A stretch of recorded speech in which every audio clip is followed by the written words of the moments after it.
Aujourd'hui, nous allons parler d'un sujet qui nous a tous pesé à un moment donné, qui est de lâcher quelqu'un, de pouvoir partir de quelque part, ou de laisser partir une situation ou une personne. Nous avons tous vécu une relation ratée à un moment ou à un autre, n'est-ce pas? Et lorsque cela se produit, nous faisons face à un processus très compliqué que nous devons traverser. Ce processus est celui de laisser aller et de se détacher. Lâcher prise est difficile parce que, peu importe combien tu veux aller de l'avant dans ta tête, ton cœur reste là, piégé dans cet endroit ou avec cette personne. Laisser aller ne se fait jamais du jour au lendemain. Ce n'est pas de la magie. Ce n'est pas un processus linéaire non plus. Il y aura des jours où ça ne te fera pas mal. Mais il y en aura d'autres où simplement écouter une chanson qui te rappelle cette personne ou passer devant le restaurant où vous alliez va te submerger d'émotions et peut te faire tomber en chute libre. Et je te dis quelque chose, c'est bien. Ressentir ça ne signifie pas que tu es brisé ou que tu es faible, cela signifie que tu es un être humain. Tu ne peux pas oublier rapidement quelqu'un, car cette personne a été responsable de certains de tes souvenirs et moments les plus heureux. Du moins, tu ne pourras pas l'oublier en un clin d'œil. Je veux que tu sois clair là-dessus, cela prend du temps. Et je vais t'expliquer pourquoi, pour que, lorsque tu le comprendras, tu puisses naviguer plus facilement à travers ce processus de détachement, sans avoir à en souffrir autant. Avant de commencer, je te serais reconnaissant si tu pouvais liker la vidéo, cela m'aiderait à continuer de diffuser cette philosophie. Si tu n'es pas encore abonné, je te recommande de t'abonner et d'activer la cloche pour ne manquer aucune vidéo. D'accord. La première chose que je veux que tu saches, c'est pourquoi ça te semble si difficile à l'intérieur de toi que cette personne ne soit plus dans ta vie, et pourquoi c'est si difficile de la laisser partir. Eh bien, l'attachement est un processus biologique qui va au-delà de notre contrôle conscient. C'est quelque chose qui se produit naturellement, sans que nous en soyons pleinement conscients. C'est une habitude que nous acquérons d'abord par décision, par cohabitation et par des émotions très fortes. Mais aucune de ces trois choses n'est faite de manière 100% consciente. Je vais t'expliquer plus simplement. Quand tu rencontres quelqu'un, tu ne ressens pas immédiatement de l'amour, n'est-ce pas? Peut-être que tu l'apprécies, peut-être que ça se passe bien, peut-être que tu ressens un moment doux, mais tu ne l'aimes pas. Tu ne l'aimes pas tant que tu ne passes pas beaucoup de temps avec cette personne et que tu ne commences pas à associer des émotions très fortes et très intenses à cette personne. C'est-à-dire que tu commences à la relier à la tendresse par ces petites attentions, au plaisir par le sexe que vous avez ou les baisers ou les câlins, ou tu la relies à la sécurité lorsqu'elle ouvre la porte pour toi, paie l'addition ou te protège. Tu la relies à quelque chose de familier lorsqu'elle entre dans ton cercle d'amis ou dans ta famille. Et ainsi, peu à peu, à travers la cohabitation et ces émotions dont je parle, qui génèrent beaucoup de molécules de bonheur dans ton corps, tu en viens à conclure que tu aimes cette personne. Quand, en réalité, ce que tu aimes, c'est comment tu te sens avec cette personne. Mais on va y revenir. Une fois que tu te déclares amoureux ou amoureuse, c'est parce que ton cerveau a déjà généré, après un certain temps, des connexions neuronales et des relations qui enregistrent cette personne comme quelqu'un de familier, comme quelqu'un d'agréable pour ta vie, comme quelqu'un de protecteur, et tout ce que je t'ai déjà mentionné. Pour ton cerveau, voir cette personne ou être avec elle est aussi agréable, voire plus, que de manger un chocolat, de prendre de la cocaïne ou de faire du shopping, mais de façon beaucoup plus soutenue. Cela dit, le problème du détachement commence lorsque ta relation se termine. Cette personne n'est plus là, et ton cerveau commence à avoir besoin, je souligne besoin, de cette personne pour se stimuler de la manière dont il le faisait lorsqu'elle était proche, et de sécréter toutes les hormones de bonheur qu'elle sécrétait, comme l'ocytocine et la dopamine, entre autres. En d'autres termes, ton cerveau est devenu dépendant d'une personne, comme il le deviendrait des chocolats, des achats ou des drogues. Mais comme cette personne n'est plus là, tu entames une bataille entre ton cerveau inconscient, qui te demande de ramener cette personne, et ton cerveau conscient, qui sait que cette personne n'est pas pour toi et qu'elle n'est plus avec toi. Je vais te l'expliquer encore plus simplement et moins scientifiquement. Ton cerveau s'est habitué à cette personne. Tu as créé une habitude mentale à laquelle tu es devenu accro par la façon dont tu te sentais, ainsi que les accros à l'exercice. Tu es devenu accro aux hormones de bonheur que tu sécrétais grâce aux stimuli de cette personne et non tant à la personne elle-même. Voilà, J'espère avoir été clair car je l'ai simplifié de la manière la plus simple possible. Et maintenant que tu sais cela, qui est un sujet biologique, je vais te dire les 4 lois du détachement pour que tu les appliques et vives beaucoup plus heureux, car tu seras émotionnellement libre. Tu ne t'accrocheras plus à rien ni à personne et tu ne dépendras de rien ni de personne pour être heureux. Tu ne seras plus addict à personne, seulement à toi, sans que cela signifie, bien sûr, qu'il soit impossible d'être en couple. Mais quand tu le seras, tu seras dans une relation plus saine. Ces lois que je vais te dire sont un grand cadeau que je veux te donner, car seules les personnes avec une conscience élevée les connaissent. Et aujourd'hui, avec le simple fait de les comprendre, tu vas vivre bien mieux. Avant de te les mentionner, je veux te donner un peu plus de contexte. Dans le cadre du développement personnel et de la spiritualité, le terme détachement est la clé pour atteindre le bonheur. Vivre avec détachement signifie cesser de nécessiter ou de dépendre, ou de vivre dans la peur de perdre ce à quoi nous nous accrochons excessivement. Cela signifie essentiellement savoir aimer, apprécier ou s'engager avec des lieux, des personnes ou des choses d'un point de vue plus équilibré et plus sain, en nous libérant de ces excès qui nous enchaînent et nous enferment dans ces lieux, ces choses ou ces personnes. Pratiquer le détachement nous permet d'être plus libres, plus légers, moins accrochés à ce que nous avons, ou même à ce qu'il nous manque. Vivre en pratiquant le détachement ne signifie pas vivre dans l'indifférence, en nous fichant de tout, mais cela se réfère à vivre sans avoir besoin de manière compulsive ou malade de quoi ou de qui que ce soit. Mais bon, pour que tu puisses vivre ainsi, plus libre, plus léger et sans t'accrocher à rien ni à personne, et pour que tu puisses laisser partir tout ce poids sur tes épaules, il est très important que tu mettes en pratique ces 4 lois simples du détachement. Première loi du détachement, tu es responsable de toi-même. La première loi du détachement se réfère au principe fondamental du développement personnel, qui est la responsabilité. Pensons un peu à cela. La réalité est que personne ne va retirer pour nous chaque petit obstacle qui se présente sur notre chemin. Personne ne va sauter les obstacles pour nous, et encore moins, personne ne va respirer à notre place, ni se proposer comme volontaire pour porter nos peines ou nos douleurs. Chacun de nous est responsable de sa propre existence et de son propre bonheur. Cela signifie que nous devons nous détacher des opinions des autres ou du besoin d'être validés, ou d'attendre l'approbation des autres pour aller de l'avant avec nos décisions, nos rêves, nos projets ou notre vie en général. Nous sommes des êtres libres, et l'objectif est de créer le destin que nous estimons bon pour nous, et non pour quelqu'un d'autre. Personne ne va construire ta vie pour toi. Personne ne va construire ton bonheur pour toi. Tu es la seule personne responsable et tu ne dois pas avoir besoin de quelqu'un d'autre pour cela.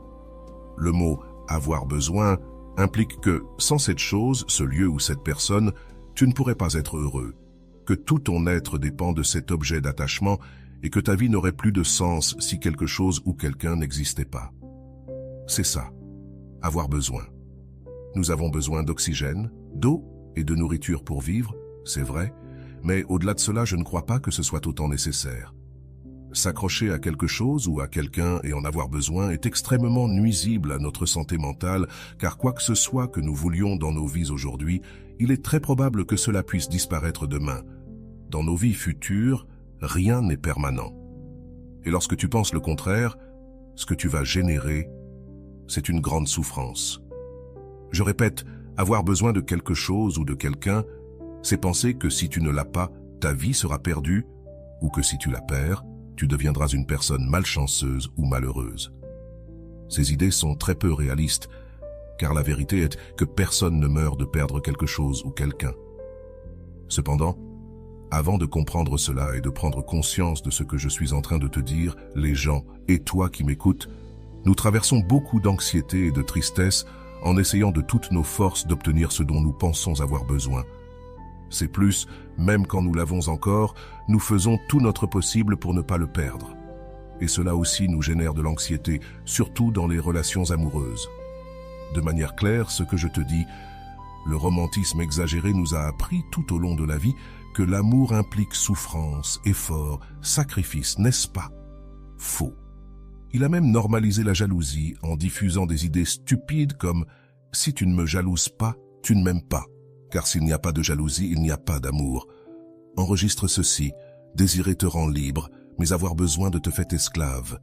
Quand tu crois avoir besoin de ton partenaire, automatiquement tu ne fais pas le choix d'être avec une personne librement, dans l'abondance, mais sur la base d'un manque personnel. Cela reflète que tu as peur de la solitude ou que tu as une faible estime de toi. Peut-être que tu penses qu'il est mieux d'avoir quelqu'un de plus fort et plus capable que toi pour te protéger. Ou peut-être que tu t'es accroché à cette personne parce que ta vie est plutôt ennuyeuse ou vide, et tu penses que c'est la seule chose qui te reste pour ajouter du goût et de la couleur à ta vie. Quel que soit le motif, la question est que tu fais de toi-même un esclave de tes propres vides mentaux et de tes insécurités. Tu n'as pas décidé d'être avec cette personne parce qu'elle t'élève ou parce qu'elle rend ta vie plus agréable que lorsque tu étais seul. Tu as pris cette décision parce que tu crois qu'il n'y a plus de monde sans elle. Et c'est une erreur. Tu l'as choisie comme on choisit une prothèse pour que quelque chose d'incomplet soit complété, ou comme celui qui met un patch sur un pneu dégonflé. Cependant, tout le contraire se passe quand, au lieu d'avoir besoin, tu désires ou préfères être avec quelqu'un. Lorsque tu désires, mais n'as pas besoin, tu fais un choix basé sur ton projet de bonheur et de bien-être personnel. Tu veux cette personne parce que ta vie avec elle se potentialise, ou parce que vous avez une vision commune, ou parce que vous partagez des intérêts et que vous allez être une équipe solide tout au long de vos vies et de vos chemins. Lorsque tu as besoin de quelqu'un, tu apportes dans la relation des insécurités, de la peur et du désespoir. Mais lorsque tu préfères ou désires quelqu'un, tu es en paix, profitant du présent que tu partages avec cette personne. Lorsque tu as besoin d'un partenaire, tu es victime de pensées comme « je vais finir seul »,« personne ne m'aime »,« je n'ai pas de chance en amour »,« il y a quelque chose de mal en moi ». Mais lorsque tu préfères un partenaire, tu prends une décision et fais un choix librement, sans rien ni personne qui te presse ou t'influence. Quand tu choisis d'aimer en toute liberté et que tu te libères enfin de toutes ces chaînes, cages et fantômes qui te guidaient de manière erronée, tu découvres une nouvelle façon d'être en couple. C'est ça l'amour réel, c'est l'amour authentique, pas l'amour névrotique, fou, impulsif et viscéral qu'on nous raconte dans les films. Ce ne sont que des fantasmes romantiques qui, plus que l'amour, conduisent la relation tout droit à l'échec. Lorsque tu cesses d'avoir besoin d'avoir un partenaire, et encore plus d'un en particulier, tu découvres que la sensation de jalousie n'existe plus dans ta vie, car tu n'es tout simplement plus jaloux. Tu n'as plus peur de perdre quelque chose ou quelqu'un. Tu désires, mais tu n'as pas besoin. Bien sûr, attention, il est probable que ça te fasse mal si tu perds cette personne, c'est évident, mais ce ne sera plus un océan de larmes et une souffrance interminable, car tu seras consciente que ton bonheur ne dépend pas de ton partenaire et que la vie continuera de t'offrir des opportunités si cette personne n'est plus là. Évidemment, cela fait que la relation fonctionne bien mieux que lorsqu'il y a de la jalousie, et cela aide les deux à être beaucoup plus fidèles. Lorsque tu ne ressens plus de besoin, tu cesses d'être dépendante de ton partenaire, car tu ne penses plus qu'il te faut quelqu'un de meilleur que toi, ou de plus fort que toi, ou de plus capable que toi. Tu sais que tu peux te débrouiller toute seule dans ce monde sans avoir besoin de quelqu'un pour te sauver de ta propre vie. Et sans l'amour de quelqu'un de spécifique, tu peux être attiré par quelqu'un et désirer que cette personne te soutienne et te montre des gestes d'amour et d'affection, mais si ce partenaire n'existe pas dans ta vie, tu seras tranquille, car il y a les amis, la famille, le travail, les loisirs, et bien d'autres choses que tu peux ajouter à ta liste, qui sont à toi, et rien qu'à toi. Ironiquement, lorsque tu cesses d'avoir besoin de ton partenaire, ta vie de couple coule bien mieux. Tu deviens plus attractive pour les relations. Presque rien n'est un gros problème. Bien sûr, il est normal qu'il y ait des adversités et des obstacles, mais maintenant la solution au problème se fait en équipe. Vous ne discuterez plus de savoir qui a raison, simplement pour l'ego de chacun, car vous n'aurez plus un ego aussi grand pour que cela devienne un sujet digne de se battre. Vous regarderez ensemble dans la même direction, et vous souhaiterez partager votre vie ensemble. Mais si ce n'est pas le cas, c'est parce que malheureusement, l'amour ne peut pas tout. Le monde va toujours suivre son cours, et chacun pourra mener une vie complètement heureuse, que ce soit en étant célibataire ou avec une autre personne. Aujourd'hui, je veux te rappeler que tu ne dois pas mettre ton propre bonheur entre les mains des autres. Ton bonheur t'appartient, il ne vient pas de ton partenaire, de ta famille ou de ton patron. Il t'appartient, et si tu le confies aux autres, il ne sera plus le tien. Ne conçois pas l'idée que, pour être heureux dans cette vie, il est important et essentiel de trouver un partenaire qui t'aime. Il n'est pas non plus nécessaire d'avoir toujours la reconnaissance de ta famille. La solitude est parfois la meilleure compagnie pour construire notre autoréalisation, pour conquérir notre monde. Si le thermomètre de ta satisfaction et de ton bonheur repose sur ce que les autres te disent ou t'apportent, tu ne vas obtenir que déception et souffrance, car il est rare que tu parviennes à satisfaire toutes tes attentes ou tes besoins. Cultive ton propre bonheur, assume-le, sois une personne mûre et prends conscience de tes choix et de leurs conséquences. Décide et choisis pour toi et ne laisse jamais ton bien-être dépendre des avis ou des conseils des autres. La deuxième loi du détachement dit « Vis le présent, accepte et assume ta réalité ». Dans cette vie, rien n'est éternel, rien n'est permanent. Tout est en mouvement et tout change. Malheureusement, les gens commettent l'erreur d'être presque toujours centrés sur tout ce qui s'est passé dans le passé et qui, d'une manière ou d'une autre, devient aujourd'hui un lourd fardeau, une charge qui affecte notre présent. Bien souvent, nous sommes tellement attachés à tous ces événements passés que nous oublions ce qui est le plus important, vivre et profiter de notre moment présent. Nous mettons toute notre attention et toute notre énergie sur ces choses qui nous ont frappés, nous ont blessés, nous ont frustrés et nous les transformons en encre qui nous retiennent ou en cage pour notre cœur et notre âme, et cela nous empêche d'avancer. C'est pourquoi, en deuxième étape du détachement, il est nécessaire de rassembler la force et la concentration nécessaires pour regarder vers le présent et nous permettre de guérir nos blessures. Il faut cultiver l'acceptation, voir la réalité et ne pas nous résister tant face à certaines évidences. Parfois, nous n'avons pas d'autre choix que de pardonner aux autres et de nous pardonner à nous-mêmes, car c'est ainsi que nous nous sentirons libérés, légers, prêts à profiter avec tous nos sens de l'ici et maintenant, ce présent où tu as ta véritable opportunité d'être heureux et de profiter de la seule vie que tu es et que tu auras. C'est clair. La troisième loi du détachement dit « Protège ta liberté et permette aux autres d'être libres aussi ». La liberté est la manière la plus complète, intégrée et saine de profiter de la vie. Et avec cela, je ne veux pas dire qu'il faut couper tous les liens avec les autres ou mettre des barrières pour devenir une personne ermite, émotionnellement froide ou super indépendante qui n'a besoin de personne. Bien au contraire, je parle d'aimer de façon plus authentique et respectueuse. Je parle de savoir donner et recevoir, mais sans pression, sans besoin, sans anxiété ou cette peur d'être abandonné. Je parle d'être un partenaire ou une famille, mais sans cesser d'être une personne. Comme je te l'ai dit précédemment, tu ne peux pas partager ton verre d'eau si ton verre est vide. Il faut d'abord remplir ton verre, et la meilleure manière de le faire est d'être libre, même en étant en couple. Sois libre, construis ta vie, poursuis tes rêves, tes passions, ton bonheur, et partage-le avec quelqu'un d'autre sans que cela signifie que cette personne te coupe les ailes, ou que tu veuilles lui couper les siennes. Une autre chose que je veux que tu comprennes, c'est qu'aucun de nous n'a l'obligation d'être le héros de quelqu'un d'autre. Une relation saine ne cherche pas à sauver l'autre pour guérir ses traumatismes, sa solitude ou ses fractures causées par le passé. Ce genre de relation apporte uniquement la souffrance dans nos vies. Les attachements excessifs ne sont jamais sains. Pensons par exemple aux parents super obsessionnels et surprotecteurs qui en font trop dans la protection de leurs enfants, qui les empêchent de mûrir, d'évoluer et d'avancer en toute sécurité pour explorer le monde. Le besoin de se détacher est vital. Dans ces cas, ce n'est pas seulement dans le couple, mais là où chacun doit sortir des limites de la zone de confort, qui n'a rien de confortable pour explorer l'inconnu.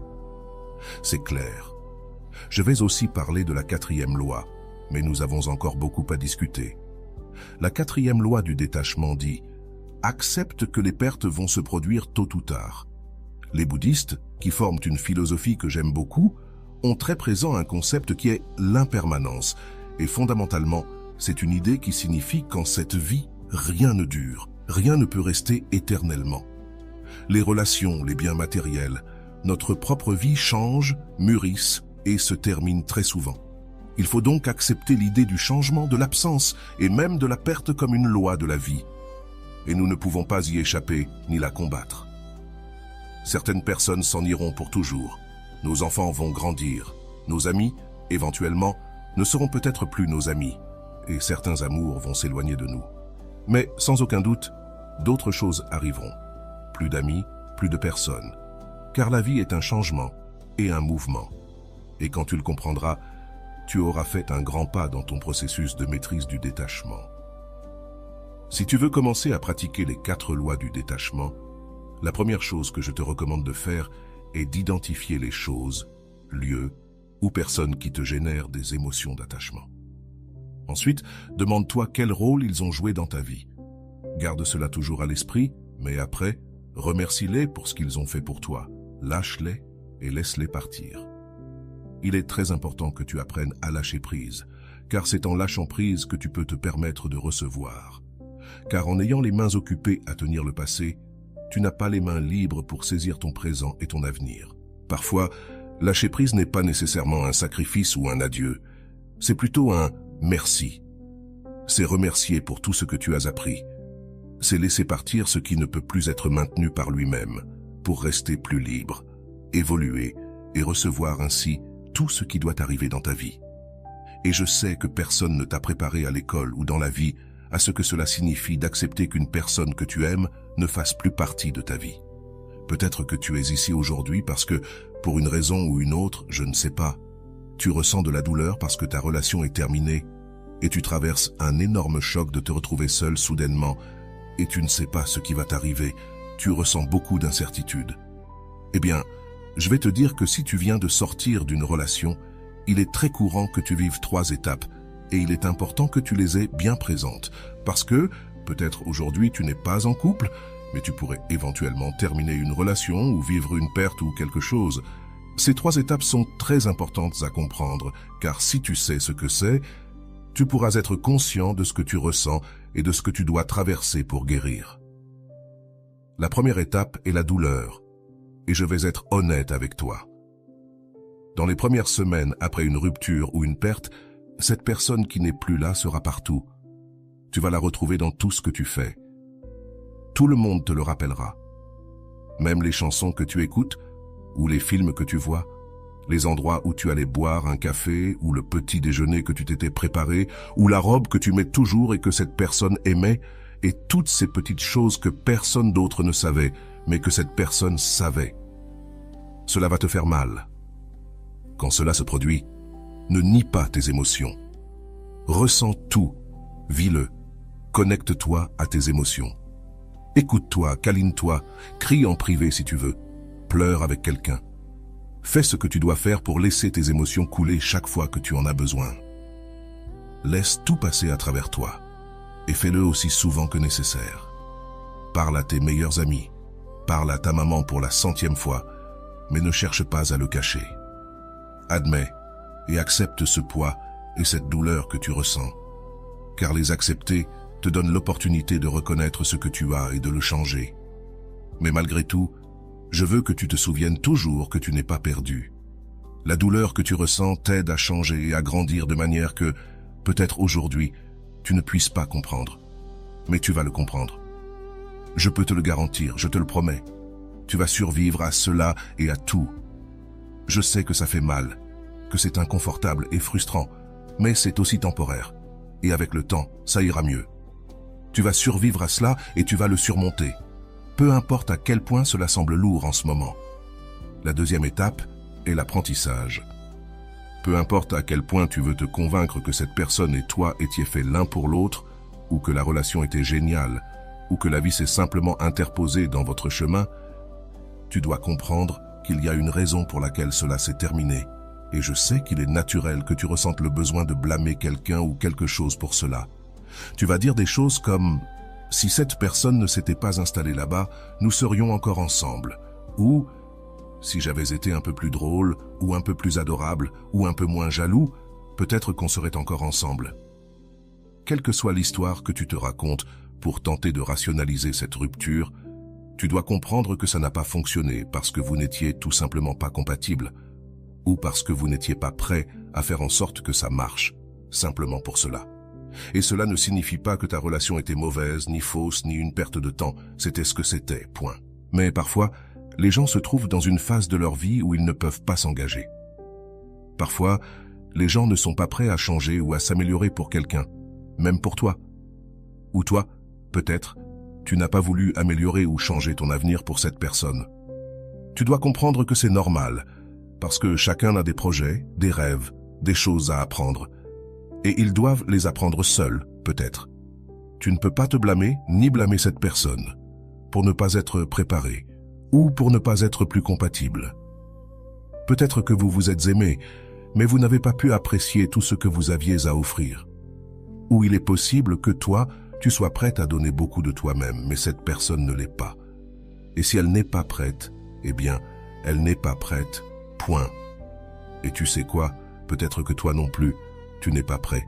Parce que t'es-tu déjà demandé pourquoi tu te sens attiré par quelqu'un qui ne s'engage pas complètement avec toi?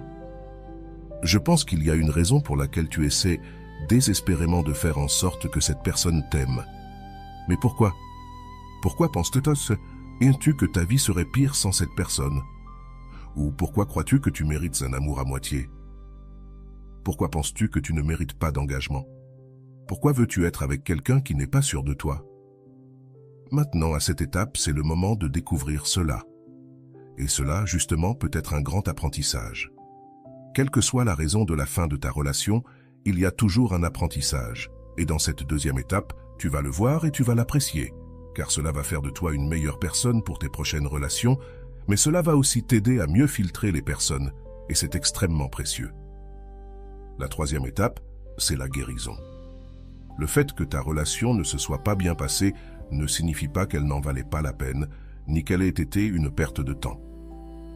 Essayer, vivre et expérimenter n'a jamais été une perte de temps, jamais en vain croire à l'amour, jamais en vain. Les souvenirs que tu trouves aujourd'hui trop lourds à porter, un jour ne pèseront plus sur ton dos, ni n'auront ce goût amer. Ils ne te feront plus mal, car tu comprendras que le temps passé avec cette personne était un cadeau. Tu comprendras que cette relation était destinée à être, mais qu'elle n'était tout simplement pas destinée à durer. Tu finiras par comprendre qu'à certains moments, même les plus belles histoires d'amour prennent fin. Peu importe qu'elles aient duré 3 mois, 3 ans ou 30 ans, à un moment donné, elles vont se terminer. Il y a aussi beaucoup de beauté collatérale dans les fins. Quand une relation prend fin, les deux personnes retournent dans le monde du célibat, sachant qu'elles ont été aimées, qu'elles ont vécu des moments incroyables, qu'elles ont ressentis profondément, qu'elles ont pris des risques et qu'elles ont gagné durant le processus. Et il est possible que cette personne ne fasse plus partie de ton présent, mais elle t'a offert des moments et des souvenirs inoubliables pour toute ta vie. Donc, à mesure que tu avances et que tu recomposes les pièces, je te promets que tu vas mieux comprendre qui tu es, ce que tu valorises, ce que tu mérites, ce que tu tolères et ce à quoi tu ne peux pas te compromettre dans une relation. Tu te rendras compte qu'au final, tu as gagné bien plus que ce que tu crois avoir perdu. Actuellement, tu traverses une rupture amoureuse et cela te coûte beaucoup de travail pour parvenir à t'en détacher. Tu as peur de retomber amoureux parce que tu ne veux pas qu'on te fasse à nouveau du mal. Tu crois que trouver un partenaire comme celui que tu rêves est impossible. Tu as trop souffert de déceptions amoureuses et tu sens que l'amour n'est pas fait pour toi. Eh bien, laisse-moi te dire qu'il y a longtemps, j'étais dans la même situation que toi. J'ai traversé une rupture amoureuse qui m'a énormément affecté. Je suis tombé dans une profonde dépression silencieuse et je voyais la vie en gris. Le détachement a été très difficile pour moi, mais grâce à ce que j'ai appris sur la conduite humaine, les relations, la psychologie positive, les neurosciences, l'intelligence émotionnelle et d'autres choses, j'ai pu sortir de cette dépression. J'ai trouvé les formules, les clés et les réponses pour avoir de meilleures relations. Et aujourd'hui, je profite d'une vie que je n'aurais jamais imaginée avant. J'ai des relations beaucoup plus saines. Je suis devenu beaucoup plus attirant pour les autres et ma vie est bien plus épanouie. Et voilà. J'espère que vous avez trouvé beaucoup de valeur dans cette vidéo. Merci d'être resté jusqu'à la fin de cette vidéo, j'adore quand vous faites ça. Si vous avez bien compris les enseignements de cette vidéo, vous pouvez écrire en commentaire « Je me libère de cette relation ». J'espère vous revoir dans une autre vidéo.